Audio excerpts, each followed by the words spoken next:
Baជំរាបសួរលោកស្រីអ្នកកញ្ញាដែលកំពុងតាមដានកម្មវិធីផ្សាយរបស់ប៉ុស្តិ៍ព័ត៌មានកម្ពុជា CNC ហើយក៏សូមស្វាគមន៍មកកាន់កិច្ចសន្ទនាប្រចាំសប្តាហ៍ហើយសម្រាប់ថ្ងៃអាទិត្យកិច្ចពិភាក្សារបស់យើងនឹងផ្ដោតជាសំខាន់ទៅលើបញ្ហាការធ្វើចំណាក់ស្រុកទៅស្វែងរកការងារធ្វើនៅតាមបណ្ដាប្រទេសនានាជាពិសេសនៅប្រទេសដែលជិតខាងកម្ពុជាដូចជានៅប្រទេសថៃឬក៏ទៅនៅក្នុងប្រទេសម៉ាឡេស៊ីជាដើមហើយដែលក្នុងនោះគឺថាការពីថ្ងៃម្សិលមិញបើយោងតាមការផ្សព្វផ្សាយរបស់ប្រព័ន្ធផ្សព្វផ្សាយរបស់ថៃបានបញ្ជាក់ថាប្រទេសថៃបានដាក់អសានវត្តចុងក្រោយសម្រាប់ក្រសួងការងារក៏ដូចជាអាជ្ញាធររបស់កម្ពុជាក្នុងការចេញលិខិតបញ្ជាក់សញ្ជាតិដល់ប្រជាពលរដ្ឋកម្ពុជាប្រមាណ 160,000 នាក់ដែលកំពុងតែបម្រើការងារដែលខុសច្បាប់នៅក្នុងប្រទេសថៃប្រសិនបើមិនមានការចេញលិខិតបញ្ជាក់សញ្ជាតិនោះទេអាជ្ញាធរថៃនឹងធ្វើការចាប់បញ្ជូនពលករកម្ពុជាទាំង 160,000 នាក់នោះត្រឡប់មកកាន់ប្រជាជាតិកម្ពុជាវិញហើយសម្រាប់ថ្ងៃនេះយើងក៏បានការអញ្ជើញចូលរួមពីសំណាក់លោកយ៉ាណាវុធដែលជានាយកប្រតិបត្តិនៃអង្គការ CARAM កម្ពុជាហើយខ្ញុំនឹងធ្វើការសាកសួរទៅលោកយ៉ាណាវុធផ្ទាល់ដោយសារតែអង្គការ CARAM បានធ្វើការពាក់ព័ន្ធទៅនឹងការធ្វើចំណាក់ស្រុកក៏ដូចជាបញ្ហាពលករដែលកម្ពុជាដែលបានទៅធ្វើការនៅតាមបណ្ដាប្រទេសនានាបាទសូមជម្រាបលោកសេកញ្ញាតាមដានស្ដាប់នៅការសាកសួររបស់ខ្ញុំបាទជាមួយនឹងលោកយ៉ាណាវុធដូចតទៅបាទជំរាបសួរលោកយ៉ាណាវុធបាទជំរាបសួរបាទសូមអរគុណលោកយ៉ាណាវុធដែលបានផ្ដល់ឱកាសឲ្យ CNC បានជួបពិភាក្សាដោយផ្ទាល់តេតិនទៅនឹងបញ្ហាការធ្វើចំណាក់ស្រុកជាពិសេសគឺអាជ្ញាធរថៃបានដាក់អាសានវត្តចុងក្រោយហើយគឺថ្ងៃទី14ខែធ្នូនេះពេលខាងមុខនិយាយទៅគឺថានៅសល់តែ4ថ្ងៃទៀតប៉ុណ្ណោះដែលអាសានវត្តចុងក្រោយនៃការឲ្យអាជ្ញាធរកម្ពុជាចេញនៅលិខិតបញ្ជាក់សញ្ជាតិជូនដល់ពលរដ្ឋកម្ពុជាប្រហែល 160,000 នាក់ដែលកំពុងតែបម្រើការងារដោយខុសច្បាប់នៅក្នុងប្រទេសថៃបើពំនុយឈ្នោះទេពួកគេនឹងប្រឈមមុខនឹងការបញ្ជូនមកកាន់ប្រជាជាតិកម្ពុជាវិញលោកយ៉ាណាវុធអាចបញ្ជាក់បានទេថាហេតុអ្វីបានជារហូតមកទល់ពេលនេះនៅតែមានបញ្ហាស្មុគស្មាញលើបញ្ហាពលករកម្ពុជាដែលទៅធ្វើការដោយខុសច្បាប់នៅប្រទេសថៃហើយមិនទាន់មានការចេញលិខិតបញ្ជាក់សញ្ជាតិឲ្យបានគ្រប់គ្រាន់នៅឡើយនោះបាទ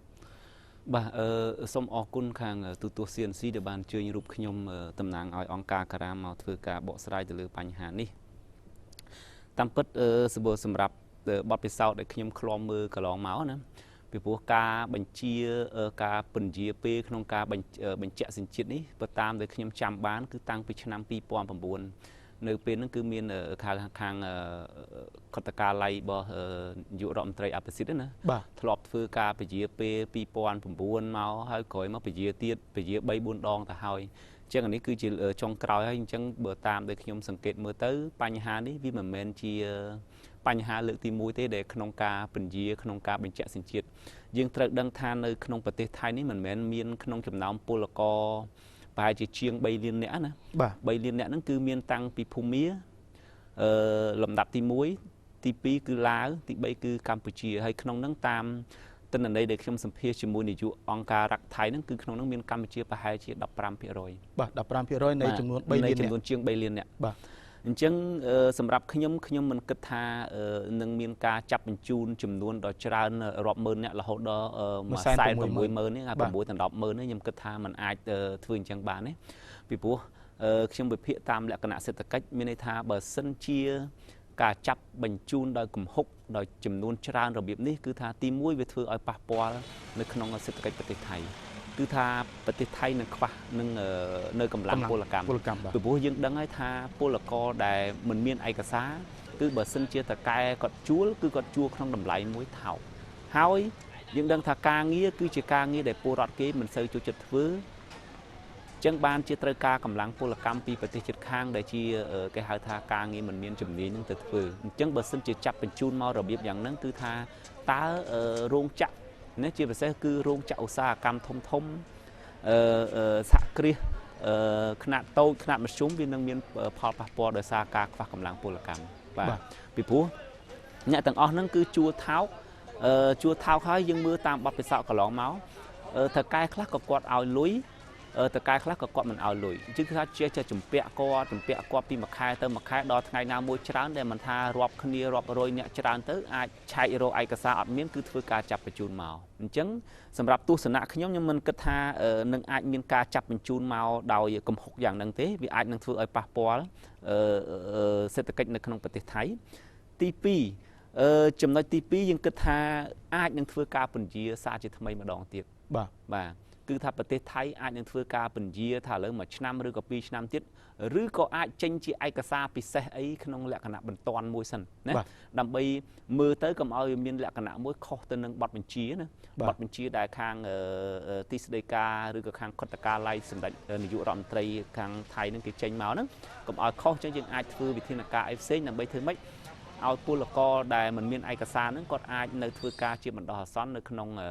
ប្រទេសថៃសិនបាទចង់សួរលោកបន្ថែមទៀតដែលតេតិនទៅនឹងការចេញលិខិតបញ្ជាក់សញ្ជាតិនេះបើតាមលោកយ៉ានអាវុធបានលើកឡើងមានការពជាពេលដូចជាច្រើនលើកច្រើនសារមកហើយ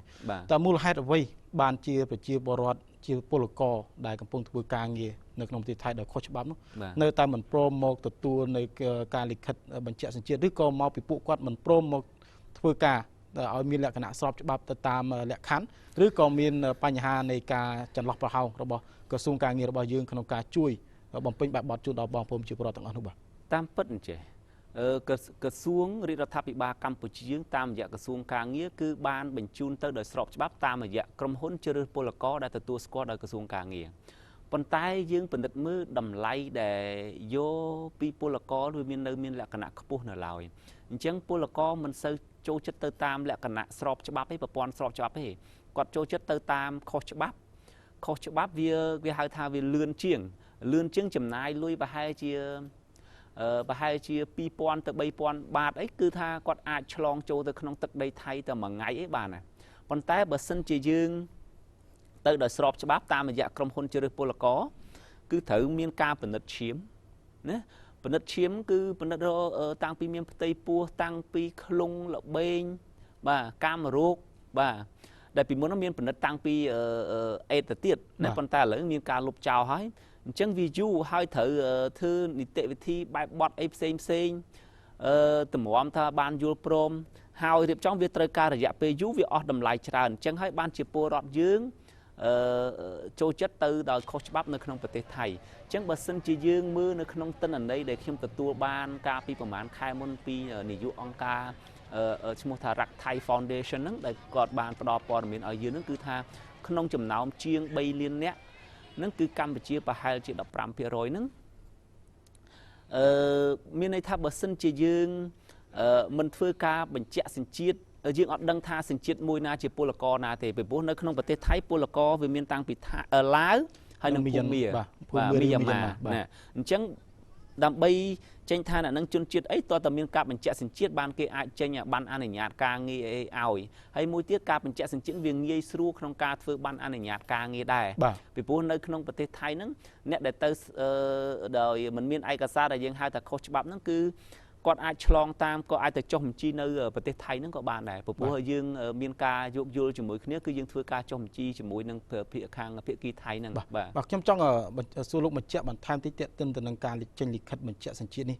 បើតាមបទពិសោធន៍របស់លោកធ្វើការតេតិននឹងបញ្ហានេះកន្លងទៅតើប្រជាពលរដ្ឋដែលជាពលករទៅធ្វើការខុសច្បាប់គាត់អាចទៅសុំលិខិតបញ្ជាក់នឹងនៅទីណាបាននៅក្នុងប្រទេសថៃដើម្បីគាត់បានទទួលនៅលិខិតនឹងដើម្បីយកទៅបង្ហាញដល់អាជ្ញាធរថៃដើម្បីបានភាពស្របច្បាប់ក្នុងការបំពេញការងារនោះបាទលិខិតបញ្ជាក់សញ្ជាតិហ្នឹងគឺថានិយាយទៅវាពាក់ព័ន្ធតាំងពីថៅកែបើគាត់ធ្វើការនៅត្រង់កន្លែងណាគឺថាតថៅកែហ្នឹងរត់ការឲ្យគាត់អញ្ចឹងគាត់ត្រូវចាយលុយមកតង់ទៀតទៅលើតម្លៃសេវារត់ការអីផ្សេងហ្នឹងបើឲ្យពលករលោកទៅតាក់ទងខាងក្រសួងការងារថៃហ្មងប្រហែលជាពិបាកព្រោះលោកមិនស្គាល់ថាទីតាំងនៅត្រង់ណាទេអញ្ចឹងហើយវាធ្វើឲ្យពលករត្រូវចំណាយលុយអស់មកតង់ទៀតសម្រាប់ជាទស្សនៈខ្ញុំទេខ្ញុំគិតថាជាការល្អយើងមិនគួរឲ្យមានការចុះបញ្ជីនៅក្នុងប្រទេសថៃទេបើខ្ញុំពិនិត្យមើលទៅគឺថាជាការមួយចំណេញ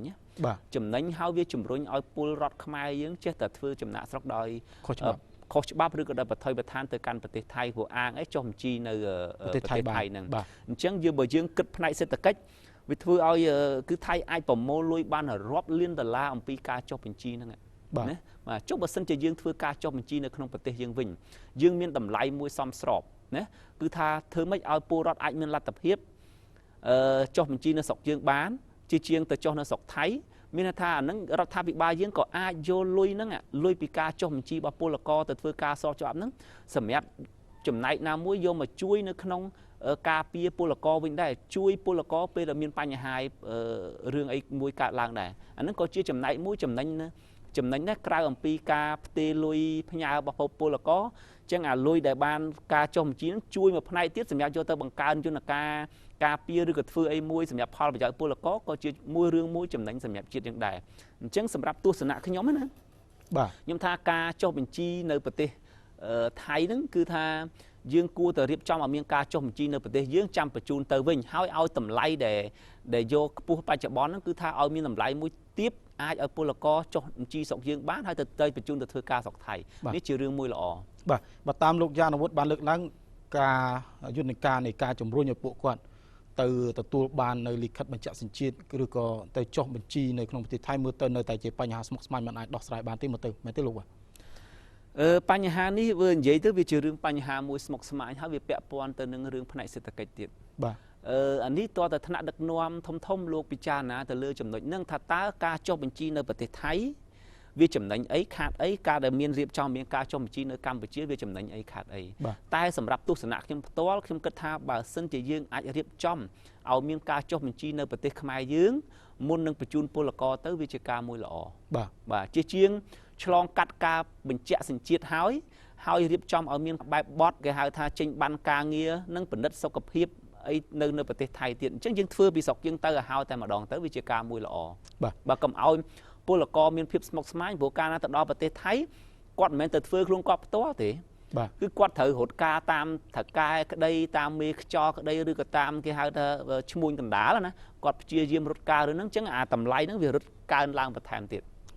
បាទសូមអរគុណលោកយ៉ានុវុធចំណុចមួយដែលលោកបានសង្កត់ធ្ងន់2-3 ដងនៅអ្វីដែលខ្ញុំបានសាកសួរលោកគឺទាក់ទងទៅនឹងតម្លៃនៃការទៅបំពេញការងារនៅក្នុងប្រទេសថៃតាមរយៈក្រុមហ៊ុនស្របច្បាប់មានតម្លៃខ្ពស់លោកអាចបញ្ជាក់បានទេហេតុអ្វីបានជាតម្លៃដែលទៅតាមរយៈក្រុមហ៊ុននឹងមានតម្លៃខ្ពស់បើប្រៀបធៀបទៅនឹងអ្វីដែលលោកបានលើកឡើងតែត្រឹម2000ទៅ3000បាតតាមរយៈឈ្មួញកណ្ដាលនោះគឺគាត់អាចទៅធ្វើការបានលឿនជាងហើយតម្លៃធូរថ្លៃទៀតនោះបាទតាមដែលខ្ញុំដឹងមើលនៅក្នុងតម្លៃដែលចុះបញ្ជីនៅស្រុកថៃប្រហែលតម្លៃស្របច្បាប់របស់គេណាប្រហែលជាជាង3000បាតជាងទេអញ្ចឹងមើលទៅប្រហែល$100ជាងហើយបើយើងគិតមើលតម្លៃនៅស្រុកយើងគិតមើលគ្រាន់តែឆ្លងកាត់ការផលិតឈាមវាអស់តាមដែលខ្ញុំសាកសួរសម្ភាសពលករហ្នឹងអ្នកខ្លះចាយ$45បាទ$45អាហ្នឹងគិតទៅតម្លៃស្របណាហើយនៅធ្វើប៉ាសពតបាទថ្លៃដឹកជញ្ជូននៅថ្លៃរថការអីផ្សេងទៀតអញ្ចឹងវាសរុបទៅវាការទោះបីវាក្រោម1000ដែរប៉ុន្តែវានៅតែខ្ពស់បើលោកប្រៀបធៀបជាមួយតម្លៃនៅប្រទេសថៃជាង100ហើយតម្លៃពីយើងទៅប្រហែលជាក្បែរ1000នោះអញ្ចឹងវាមានលក្ខណៈខុសគ្នាអញ្ចឹងហើយមួយទៀតអាតម្លៃស្របច្បាប់ដែលប្រហែល1000ហ្នឹងវាស៊ីរយៈពេលយូរហើយបើគាត់ទៅដល់ខុសច្បាប់គាត់មានតែលិខិតឆ្លងដែនទៅគាត់ឆ្លងក្នុងនាមទេសចរទៅឬក៏មិនបាច់ទេមិនបាច់ឆ្លងក្នុងនាមទេសចរទេមិនបាច់មានអីទាំងអស់តាម border pass តាមអីឆ្លងកាត់តាមព្រំដែនទៅដល់នោះធ្វើការងារតែម្ដងហើយចាំចុះបញ្ជីនៅនោះណាអញ្ចឹងដែលជាជំរុញឲ្យពលរដ្ឋយើងធ្វើចំណាក់ស្រុកដោយ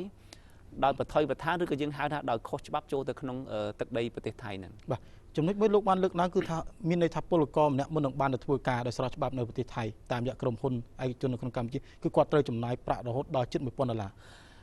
បាទនេះបើតាមទិន្នន័យដែលបានបោះពុម្ពផ្សព្វផ្សាយវាមិនដល់បែប1000ទេវាអាចក្រោម$1000ណាបាទអញ្ចឹងយើងឃើញតម្លៃហ្នឹងវានៅតែខ្ពស់សម្រាប់ពលករនៅឡើយទេអញ្ចឹងខ្ញុំសង្កេតឃើញពលករក៏អត់សូវចូលចិត្តទៅតាមស្របច្បាប់ប្រហែលទេព្រោះទៅស្របច្បាប់វាយូរហើយវាចាយលុយអស់ច្រើនអញ្ចឹងបានត្រូវជំរុញឲ្យធ្វើចំណាក់ស្រុកដោយបថុយបឋានឬក៏ខុសច្បាប់ហ្នឹងទៅកាន់ប្រទេសថៃអញ្ចឹងសម្រាប់យើងបើសិនជាយើងអាចណាអាចបើមានលទ្ធភាពអាចរៀបចំការចុះបញ្ជីថាมันបានដូចនៅស្រុកថៃជាងប្រហែល$100ហ្នឹងឬអាចលើជាងនឹងតិចតួចយើងរៀបចំពីនេះឲ្យទៅណាបាទហើយវាជាជាងយើងទៅចុះបញ្ជីនៅទីនោះគឺថាអញ្ចឹងអាប្រាក់ចំណូលដែលបានវាទៅនៅក្នុងភាគីថៃហើយវាមិនមែនបានមកក្នុងកម្ពុជាយើងទេបាទហើយចំណុចមួយដែលខ្ញុំបានស្ដាប់លើអំពីបញ្ហានៃការចំណាយខ្ពស់ទៅលើដើម្បីរៀបចំនៅឯកសារទាំងឡាយដើម្បីទៅបានទៅបម្រើការងារដោយស្របច្បាប់នោះលោកបានលើកឡើងចំណុចមួយគឺបញ្ហាលិខិតឆ្លងដែនប៉ាសពតបាទតើបើខ្ញុំតាមឮអ្វីដែលជាការលើកឡើងពីអង្គការសង្គមស៊ីវិលក៏ដូចជាពលករផ្ទាល់ក៏បានលើកឡើងពីតម្លៃថ្លៃពេកសម្រាប់ការធ្វើប៉ាសពតឬលិខិតឆ្លងដែននៅក្នុងប្រជាជាតិកម្ពុជាតែចំណុចនេះលោកបានកន្លងទៅធ្លាប់បានសិក្សាហើយតើវាជាអត្តពលប៉ុណ្ណាដែរនៅលើតម្លៃនៃការទទួលបានលិខិតឆ្លងដែននៅក្នុងកម្ពុជានេះបាទតាមពិតបើសិនជាទៅក្នុងនាមជាពលករវាជាគេហៅជាការជាអាកររបស់រដ្ឋាភិបាលបាទ cứ pula có còn ta chấm nai thay ai cả xa khai chấm nai từ lừa thay photo ai cả xa anh tịnh tụi chứ mình chỉ ở trên đàn thế nhưng mình chăm tầm lại phải mình chăm tầm lại tha trai tịnh tụi ở má này bàn tay bởi dương mưa từ lừa ăn được cất muối vậy pika đo chung lịch khất long đan xem pula có nè cứ tha chia bần túc rồi bỏ tha bị bà bàn tay pula có trai bàn tay bàn tút bàn tay ca là vọt chẹt đáy việc khai việc mình mền chẳng của pula có khá quạt trai nè khá ở chiêng mà rồi nè khá ở chiêng pi rồi nâng tam cả lần này để khi chụp sầm phi để quạt mà đăng đo những nơi on ca cả đám á miền cầm hôn khác ở rốt ca quạt si chran trên nâng tự tiết pi bày rồiแต่lá có miền này hay passport dương bờ dương tam để khi bọt bị sao thọp thưa lịch khất long đan thom mà đa không miền tây cho chứ ở tại chiêng mà rồiแต่lá ấy thế bà nâng bờ dương rồi dạ pe dú nữa bàn tay bờ dương thời ca trong ban chắp can là chắp can là trái can là trái chẳng vì dương bờ ba rô đầm lạnh á ao việc stong đá nữa hay chẳng ấy việc khơi thả chấm nợ nâng ở đây chia chấm nợ mùi passport việc tầm lái việc bộ tăng tiền chẳng lang à ca phơi lịch khất long đan bờ tha phía kiaที่họ tầm lấy ca nơiประเทศไทยcái thời ca pula co bờ toàn chẳng thứ mấy đầm bay bờ chun pula co bờ toàn thời thời điểm trong thời lịch khất long đan là ban phải nhập chẳng ca na phải nhậpกรมพ้นลูกเธอจำนายเฉินแต่ตามหนึ่งนั่นผมพูดตำไลวิออดเมียงกับน็อตท่าประมาณนี่บ่จะว่ายังเปรียบเทียบแต่เลือปฏิปีเซนเทียดได้บ้านมาจูนโปรกอตัวการในประเทศไทยได้โดยจีบประเทศมียันมาในประเทศลาวแต่ดำเนินการในการรีบจอมบุกไอกษาสำหรับโปรกอว่าพวกเกย์ยังไม่ได้หายจะพูดลิขิตฉลองได้ตำไลลิขิตฉลองได้สำหรับประเทศทั้งปีนึกลูกบ้านดังเตตาว่ายังเปรียบเทียบគ្នាទៅយ៉ាងម៉េចទៅបាទទីសម្រាប់បើសម្រាប់ប្រទេសឡាវឬក៏ភូមាគឺខ្ញុំមិនបានស៊ីជម្រៅទៅលើស្ថានភាពបែបបទនៃការចុះបញ្ជីរបស់គេណាប៉ុន្តែអ្នកទាំងអស់ហ្នឹងចូលដោយខុសច្បាប់ក៏ត្រូវតែចុះបញ្ជីដោយពលរដ្ឋកម្ពុជាចុះនៅស្រុកថៃដូចគ្នាទាំងដែរតម្លៃគឺគេមានកំណត់ស្តង់ដាររបស់គេបារ៉ែមគេប៉ុណ្ណឹងទាំងអស់ស្មើគ្នាមិនថាជនជាតិភូមាឬក៏ជនជាតិឡាវឬជនជាតិកម្ពុជាទេប៉ុន្តែរឿងថាយើងចង់ឲ្យបានបញ្ញាប់ខ្លាចហួសទៅធ្វើមិនទាន់គេចាប់អាហ្នឹងត្រូវតែមានការចាយលុយដើម្បីឲ្យលឿនអញ្ចឹងត្រូវតែតម្លៃវាកើនឡើងថែមទៀតហើយបាទអញ្ចឹងបើនិយាយពីបែបបទរៀបចំនៅប្រទេសគេក៏វាអត់ទាន់អញ្ចឹងដែរព្រោះខ្ញុំដឹងកន្លងមកក៏មានការចាប់បញ្ជូនទៅភូមាទៅអីអញ្ចឹងដែរបាទបើសារថាការ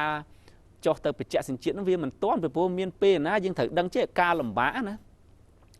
ពលករកាលណាអ្នកឯងធ្វើការងារនៅក្នុងខេត្តណា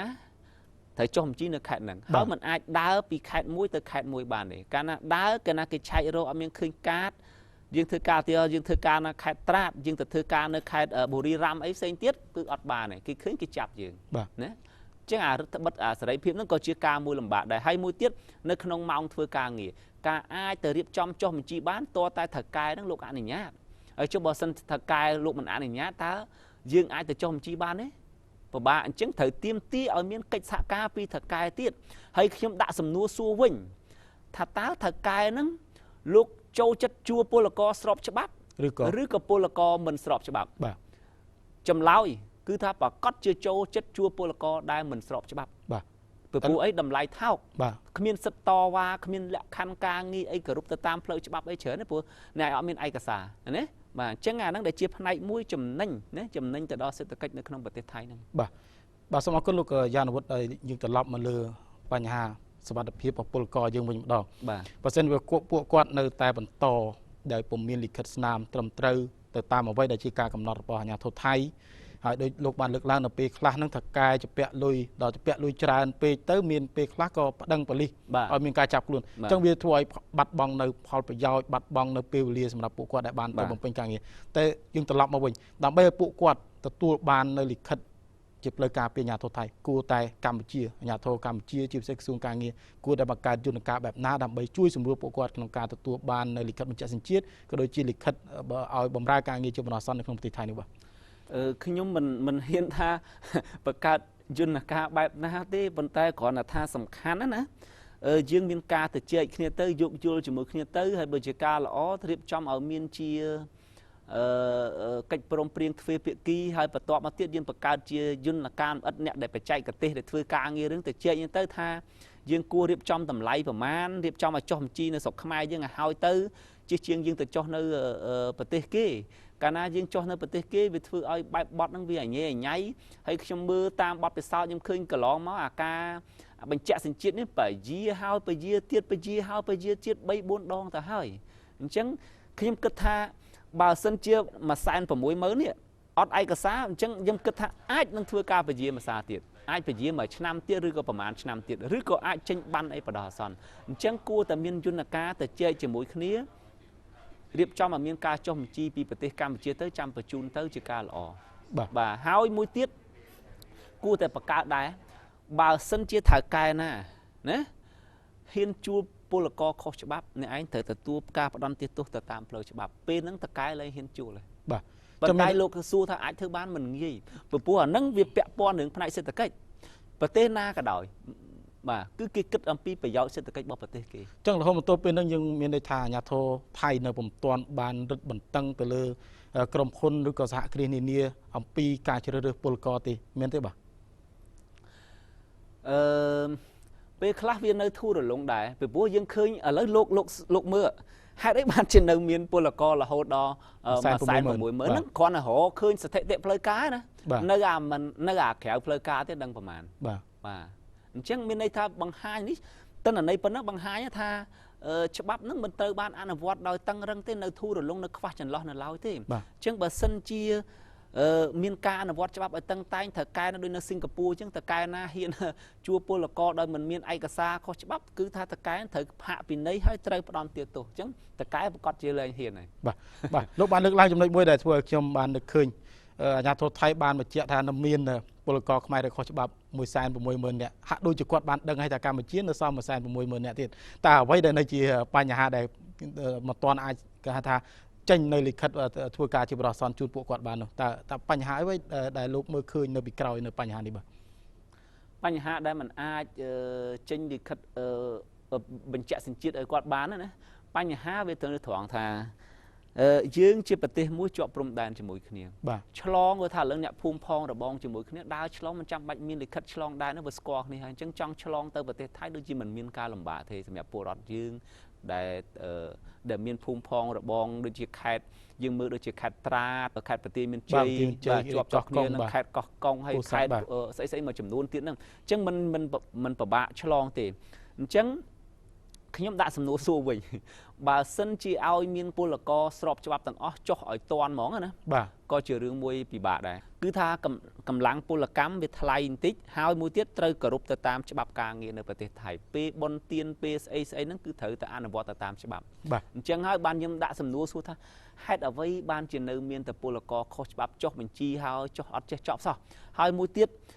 គ្រាន់តែតាមដែលខ្ញុំដឹងគឺការពជាពេលបញ្ជាក់សញ្ជាតិ3 ទៅ 4 ដងទៅហើយបាទសូមអរគុណលោកយ៉ានវុធដោយសារតែយើងបានភាសាគ្នាច្រើនទាក់ទិនទៅនឹងបញ្ហានេះហើយអ្វីដែលលោកបានលើកឡើងដដែលគឺបញ្ហានៃការបង្កើតឲ្យមានការចុះបញ្ជីនៅក្នុងប្រជាណាចក្រកម្ពុជាជាមុននឹងការឆ្លងទៅធ្វើការនៅប្រទេសថៃហើយក៏ដូចជាការកាត់បន្ថយនៅតម្លៃការធ្វើការស្របច្បាប់ទៅធ្វើការដោយស្របច្បាប់ជាពិសេសលោកបានលើកឡើងពីការចំណាយមួយចំនួនមិនភាពមិនប្រក្រតីលើតម្លៃសេវាធ្វើលិខិតឆ្លងដែនជាដើមបាទជាចុងក្រោយដោយសារពេលវេលារបស់យើងអស់ទៅហើយដល់ជាចុងក្រោយលោកនវុធមានអ្វីដែលជាការក្រើនរំលឹកដល់បងប្អូនប្រជាពលរដ្ឋកម្ពុជាដែលទៅធ្វើការដោយខុសច្បាប់ឥឡូវនេះយើងឃើញថាកំពុងប្រឈមមានន័យថា 160,000 នាក់នៅពេលណាអាជ្ញាធរថៃគាត់ចាប់បញ្ជូនមកវិញក៏បានដែរដោយសារពួកគាត់ពុំទាន់មានលក្ខណៈតាមផ្លូវច្បាប់ដែលកំណត់ដោយអាជ្ញាធរថៃនៅឡើយនោះបាទសម្រាប់ជាសាររបស់ខ្ញុំសម្រាប់ពលរដ្ឋខ្មែរយើងណាបើសិនជាគាត់នៅមានជំរឿសអាចរកការងារធ្វើនៅស្រុកខ្មែរយើងបានខុសត្រូវគ្នាទទួលយើងគួរធ្វើការងារនៅក្នុងប្រទេសយើងទៅជាជាងយើងទៅធ្វើការងារនៅក្នុងប្រទេសថៃតាមដែលការសិក្សាស្រាវជ្រាវរបស់ CDRI ណាតម្លៃវាពិតជាខុសគ្នាមែនខុសគ្នាបន្តិចបន្តួចប៉ុន្តែបើយើងគិតអំពីស្ថានភាពណាដែលពលរដ្ឋប្រឈមហ្នឹងគឺគាត់មានលក្ខណៈប្រឈមទៅនឹងហានិភ័យច្រើនជាជាងយើងធ្វើការងារនៅក្នុងប្រទេសយើងបាទអញ្ចឹងសម្រាប់ខ្ញុំដែលធ្វើការងារនៅក្នុងវិស័យហ្នឹងខ្ញុំមិនលើកទឹកចិត្តឲ្យពលរដ្ឋយើងធ្វើចំណាក់ស្រុកដោយបថុយបឋានទេប៉ុន្តែក៏មិនហាមឃាត់គាត់ដែរវាជាសិទ្ធិហើយបើសិនជាបងប្អូនសម្រេចចិត្តថាធ្វើចំណាក់ស្រុកហើយបងប្អូនត្រូវស្វែងរកព័ត៌មានអំពីសុវត្ថិភាពចំណាក់ស្រុកជាមុននឹងសម្រេចចិត្តថាចំណាក់ស្រុកគឺជាជំរើសចុងក្រោយរបស់យើងហើយការដែលសំខាន់មួយទៀតប្រទេសកម្ពុជាយើងដឹងហើយគឺជាប្រទេសគេហៅថាកសិកម្មព ពលរដ្ឋភាគច្រើនពឹងផ្អែកទៅលើរបរ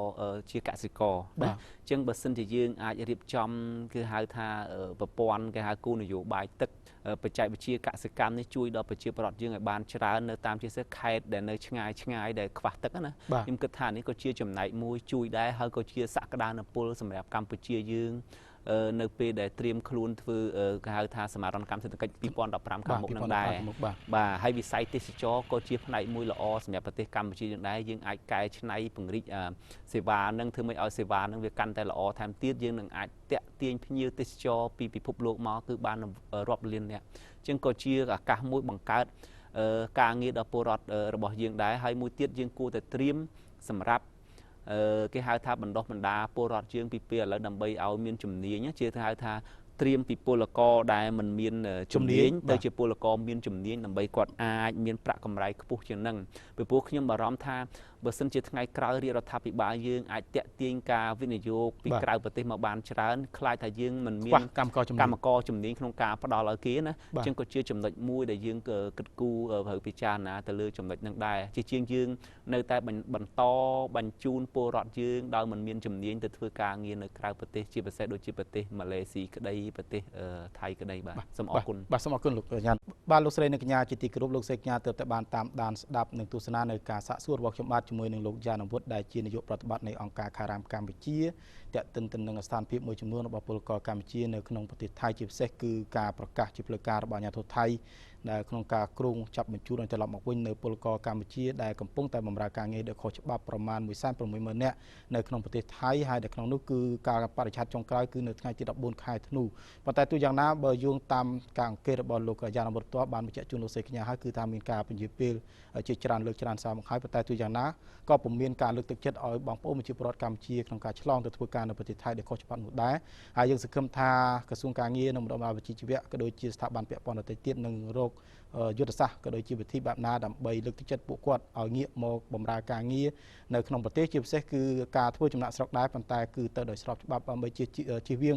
នៅហានិភ័យកើតឡើងនៅពេលដែលពួកគាត់កំពុងតែបម្រើការងារនៅតាមបណ្ដាប្រទេសនានាដែលពួកគាត់បានធ្វើចំណាក់ស្រុកទៅនោះបាទសម្រាប់ពេលនេះកិច្ចសន្ទនាប្រចាំសប្តាហ៍ក៏បានមកដល់ទីបញ្ចប់ខ្ញុំបាទនៅសុភ័ក្ររួមនឹងសហការីសូមអរគុណនិងសូមជម្រាបលា